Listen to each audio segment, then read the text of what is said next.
بسم اللہ الرحمن الرحیم۔ السلام علیکم بھائیو، آج میں آپ سے ایک ایسی کہانی کی صورت میں ایک ایسی سچائی بیان کرنے لگا ہوں جس کو پڑھتے ہوئے میری آنکھیں کئی بار اشک بار ہوئی ہیں۔ سچی کہانی ہے ہمارے آل رسول سے، لہذا آپ سے گزارش ہے کہ آپ اس کو پوری سنیے گا۔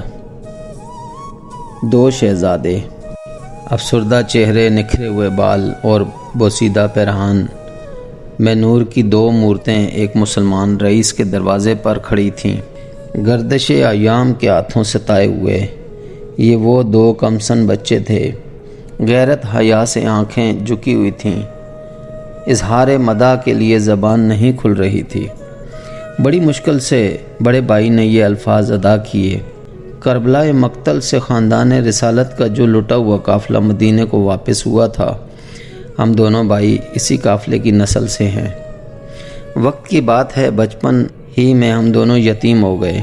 قسمت نے در در کی ٹھوکریں کھلائیں۔ کئی دن ہوئے ایک قافلے کے ساتھ بھٹک کر ہم اس شہر میں آ گئے ہیں۔ کہیں سر چھپانے کی جگہ نہیں، نہ رات بسر کرنے کا ٹھکانہ۔ 3 دن کے فاقوں نے جگر کا خون تک جلا ڈالا ہے۔ خاندانی غیرت کسی کے آگے زبان کھولنے نہیں دیتی۔ اب تکلیف ضبط سے باہر ہو گئی ہے۔ جس ہاشمی رسول کا خون ہماری رگوں میں معزن ہے، ان کے تعلق سے ہمارے حال اظہار پر رحم آ جائے تو ہمیں کچھ سہارا دے دو۔ آج تمہارے لیے سوائے پرخلوص دعاؤں کے ہمارے پاس کچھ نہیں ہے، لیکن قیامت کے دن ہم نانا جان سے تمہاری غم گساری ہمدردیوں کا پورا صلہ دلوائیں گے۔ رئیس نے درمیان میں مداخلت کرتے ہوئے کہا: بس تمہارا مدح میں سمجھ گیا، لیکن اس کا کیا ثبوت ہے کہ تم سید زادے ہو؟ لاؤ کوئی سند پیش کرو۔ آل رسول کا لبادہ اوڑھ کر بھیک مانگنے کا یہ ڈھونگ بہت فرسودہ ہو چکا ہے۔ تم کوئی دوسرا گھر دیکھو، یہاں تمہیں کوئی سہارا نہیں مل سکتا۔ رئیس کے جواب سے یتیموں کا چہرہ اتر گیا، آنکھیں پرنم ہو گئیں۔ یوں ہی غریب الوطنی، یتیمی، بے کسی اور کئی دن کے فاقے کشی نے انہیں نڈھال کر دیا تھا۔ اب لفظوں کی چوٹ سے دل کا نرم و نازک آبگینہ بھی ٹوٹ گیا۔ یاس کے عالم میں دونوں ایک دوسرے کا منہ تکنے لگے۔ بڑے بھائی نے چھوٹے بھائی کی آنکھ کا آنسو اپنی آستین میں جذب کرتے ہوئے کہا: پیارے مت رو، گھائل ہو کر مسکرانا اور فاقہ کر کے شکر ادا کرنا ہمارے گھر کی پرانی ریت ہے۔ دھوپ کا موسم تھا، قیامت کی گرمی پڑ رہی تھی۔ آدمی سے لے کر چرند پرند تک سبھی اپنی پناہ گاہوں میں جا چھپے تھے، لیکن جمنستان فاطمی کے یہ دو کملائے ہوئے پھول کھلے آسمان کے نیچے بے یار و مددگار کھڑے تھے۔ ان کے لیے کہیں کوئی آسائش کی جگہ نہ تھی۔ دھوپ کی شدت سے جب بیتاب ہو گئے تو سامنے ایک دیوار کے سائے میں بیٹھ گئے۔ یہ ایک مجوسی کا گھر تھا۔ عمارت کے رخ سے شان و ریاست ٹپک رہی تھی۔ تھوڑی دیر دم لینے کے بعد چھوٹے بھائی نے بڑے سے کہا: بھائی جان، جس کی دیوار کے سائے میں ہم لوگ بیٹھے ہیں، معلوم نہیں یہ کس کا گھر ہے۔ اس نے بھی کہیں آ کے اٹھا دیا تو آپ پاؤں میں چلنے کی سکت باقی نہیں۔ زمین کی تپش سے تلووں میں آبلے آ پڑے ہیں، کھڑا ہونا مشکل ہے، آنکھوں تلے اندھیرا چھا جاتا ہے، یہاں سے کیسے اٹھیں گے؟ بڑے بھائی نے جواب دیا: ہم اس کی دیوار کا کوئی نقصان تو نہیں کر رہے، صرف سائے میں بیٹھے ہیں۔ ویسے ہر شخص کا دل پتھر کا نہیں ہوتا، ہو سکتا ہے کہ اسے ہماری حالت پر ترس آ جائے اور وہ ہمیں اپنے سائے سے نہ اٹھائے، اور اگر اٹھا بھی دیا تو دلوں کی آبادی تنگ نہیں ہے۔ انگاروں پر چلنے والے تپتی ہوئی زمین سے نہیں ڈرتے۔ فکر مت کرو، میں تمہیں اپنی پیٹھ پر لاد لوں گا۔ تھوڑی دیر خاموش رہنے کے بعد چھوٹے بھائی نے نہایت معصومانہ انداز میں ایک سوال پوچھا: بھائی جان، آپ کو یاد ہوگا اس دن جب ہم جنگل میں راستہ بھول گئے تھے۔ ہر طرف آندھیوں کا طوفان اٹھا ہوا تھا اور آسمان سے موسلادھار بارش ہو رہی تھی۔ ہم لوگوں نے پہاڑ کی ایک کھیوا میں پناہ لی تھی۔ شام تک طوفان نہیں تھما، رات ہو گئی اور ہم لوگوں کو اسی کھیوا میں رات گزارنی پڑ گئی۔ آدھی رات کو جب ایک شیر جھنگاڑتا ہوا ہماری طرف آ رہا تھا تو گھوڑے پر سوار ایک نقاب پوش بزرگ بجلی کی طرح نمودار ہوا اور چند ہی لمحوں میں غائب ہو گئے۔ وہ کون تھے؟ آج تک یہ راز آپ نے نہیں بتایا۔ بڑے بھائی نے سوالیہ لہجے میں کہا، شیر کی خوفناک آواز سن کر تمہارے منہ سے چیخ نکلی تھی اور تم نے دہشت زدہ ہو کر کسی کو پکارا تھا، یاد کرو۔ بس وہ وہی تھے، ہمارے دل کی دھڑکنوں سے بہت قریب رہتے ہیں۔ وہ ہماری ذرا سی تکلیف ان سے دیکھی نہیں جاتی، انہی کا خون ہماری رگوں میں بہتا ہے۔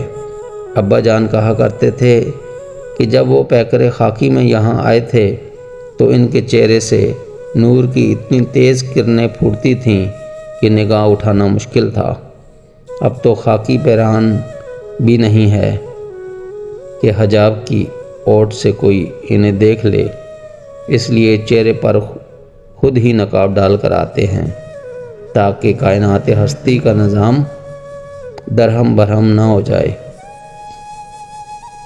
ابا جان یہ بھی کہا کرتے تھے کہ دیکھنے والوں نے ہمیشہ انہیں نقاب میں ہی دیکھا ہے۔ بشریت کی یہ ساری بحثیں نقاب ہی سے متعلق ہیں۔ حقیقت کا چہرہ الفاظ و بیان کی دسترس سے ہمیشہ باہر رہا ہے۔ چشمہ کوثر کی معصوم لہروں کی طرح سلسلہ بیان جاری تھی اور گھر کا بیدی گھر کا راز وشگاف کر رہا تھا کہ اتنے میں پس دیوار آواز سن کر مجوسی گھر سے نکلا۔ اس کی نیند میں خلل پڑ گیا تھا، وہ غصے میں شرابور تھا، لیکن جو ہی گلشن کے نور کے ان حسین پھولوں پر نظر پڑی اس کا سارا غصہ کافور ہو گیا۔ نہایت نرمی سے دریافت کیا، تم کون ہو؟ کہاں سے آئے ہو؟ بہینہ یہی سوال اس رئیس نے بھی کیا تھا اور جواب سننے کے بعد اپنے دروازے سے اٹھا دیا تھا۔ سوال کا انجام سوچ کر چھوٹے کی آنکھوں میں آنسو آ گئے۔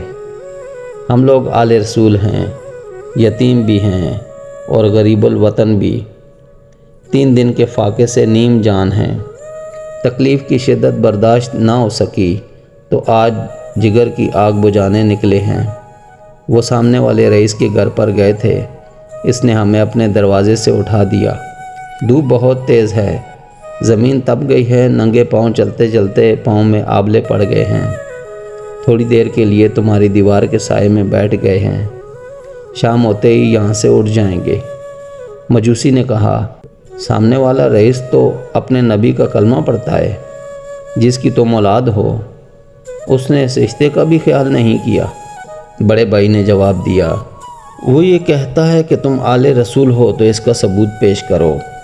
ہم نے 1000 اس سے کہا کہ غریب الوطنی میں ہم کیا ثبوت پیش کر سکتے ہیں، تم اس کا ثبوت قیامت کے دن پر اٹھا رکھو، جب کہ نانا جان بھی وہاں موجود ہوں گے۔ قیامت کا تذکرہ سن کر مجوسی کی آنکھیں چمک اٹھیں۔ اس نے حیرت امیز لہجے میں کہا، تمہاری پیشانیوں میں عالم قدس کا جو نور جھلک رہا ہے، اس سے بڑھ کر اور کیا ثبوت چاہیے تھا اسے؟ اور یہ بھی کہ کسی کورے چشم کو نہ نظر آئے تو قدموں کے نیچے بچ جانے کے لیے اپنے رسول کا نام ہی کیا؟ آخرت کی سرفرازی کا دار و مدار تو نسبت کی توقیر پر ہے۔ نسبت نہ بھی واقعہ کے مطابق ہو، جب بھی جزا کا استحقاق کہیں نہیں جاتا۔ دل کی نیت بخیر ہے تو اس کی راہ کی ٹھوکر بھی لائق تحسین ہے۔ بہرحال میں تمہارے نانا جان کا کلمہ گو تو نہیں ہوں، لیکن ان کی پاکیزہ اور باعظمت زندگی سے دل ہمیشہ متاثر رہا ہے۔ ان کی نسبت سے تم نونہالوں کے لیے اپنے اندر ایک عجیب کشش محسوس کر رہا ہوں۔ ویسے ایک باعظمت رسول کے ساتھ نہ بھی تمہارا نسبتی تعلق ہوتا، جب بھی میں تمہاری یتیمی اور غریب الوطنی اور اس کے ساتھ یہ تمہارا معصوم چہرہ دلوں کو پگھلا دینے کے لیے کافی ہے۔ اب تم ایک معزز مہمان کی طرح میرے گھر کو اپنے قدموں کا اعزاز مرحمت کرو، اور جب تک اطمینان بخش صورت نہ پیدا ہو جائے اس گھر سے کہیں جانے کا قصد نہ کرنا۔ اس کے بعد مجوسی رئیس دونوں بچوں کو اپنے ہمراہ گھر کے اندر لے گیا اور بیوی سے کہنے لگا، دیکھو نازوں کے پلے ہوئے یہ محمد عربی کے شہزادے ہیں۔ ان کے گھر کی چوکھٹ کا اقبال تمہیں بھی معلوم ہے۔ چارہ گری اور فیض بخشی میں ان کا آستانہ ہمیشہ سے دردمندوں کی کائنات کا مرکز رہا ہے۔ وہ واقعہ تمہیں یاد ہوگا جب کہ تمہاری گود خالی تھی، گھر اندھیرا تھا، ایک چراغ آرزو کی تمنا میں کتنی بار تمہاری پلکیں بوجھل ہو چکی تھیں۔ بالآخر اضطراب شوق میں ایک دن ہم دونوں گھر سے نکل پڑے اور کئی ہفتے کی راہ طے کر کے ایک گاؤں میں پہنچے تھے۔ جس خواجہ کارساز کی چوکھٹ پر کھڑے ہو کر تمہیں ایک لخت جگر کی بشارت ملی، وہ انہی شہزادوں کے خانوادے کی ایک دلنواز بارگاہ تھی۔